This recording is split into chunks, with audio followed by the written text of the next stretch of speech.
My next guest argues they are pretty bad at getting value for their money with the players. Cade Massey is assistant professor at the Yale School of Management and also the co-author of a numerous amount of studies on the numbers behind this draft. And Professor, great to have you with us, and a very interesting research that you have gone through. And if I can just sort of, boil it down to a nutshell, essentially what you're saying is that the NFL draft is economically inefficient, right? It's an economically inefficient model.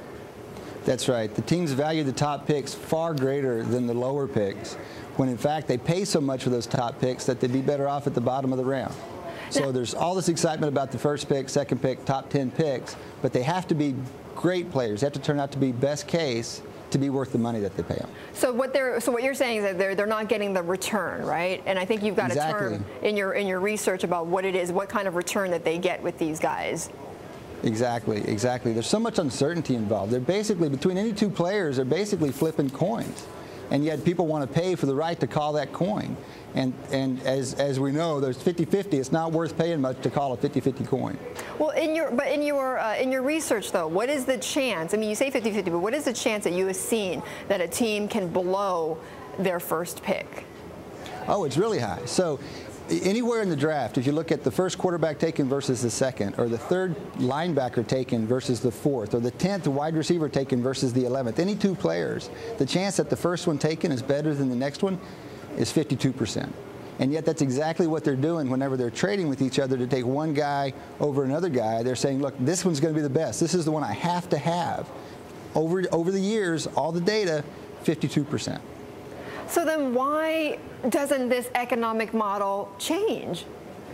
I know, isn't it amazing? It's really impressive, the kind of persistence it has. I think it's because every year they come around and they fall in love with their players. So it's easy to see this in January, months ahead of the draft.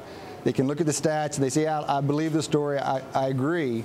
But then they follow the players, they look at the data, and they fall in love with one wide receiver over another wide receiver. And at that point, they have to have that guy.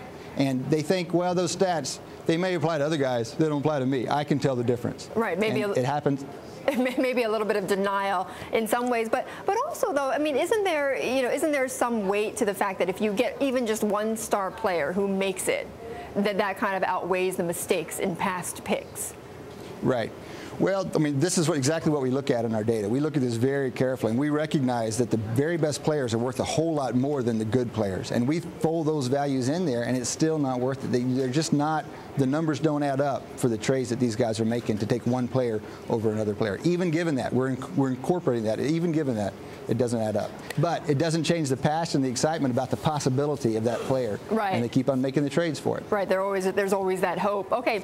There's always that hope. In your research, Professor, just to leave you here, is it easier, though, still to pick an NFL player and guarantee that success versus a CEO?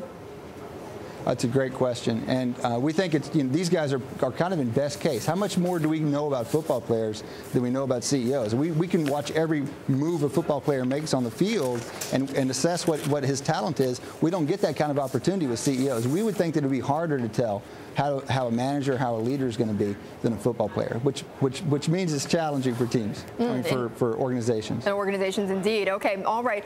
Professor, great to talk with you. A very interesting study and research. That was Professor Cade Massey over there at Yale.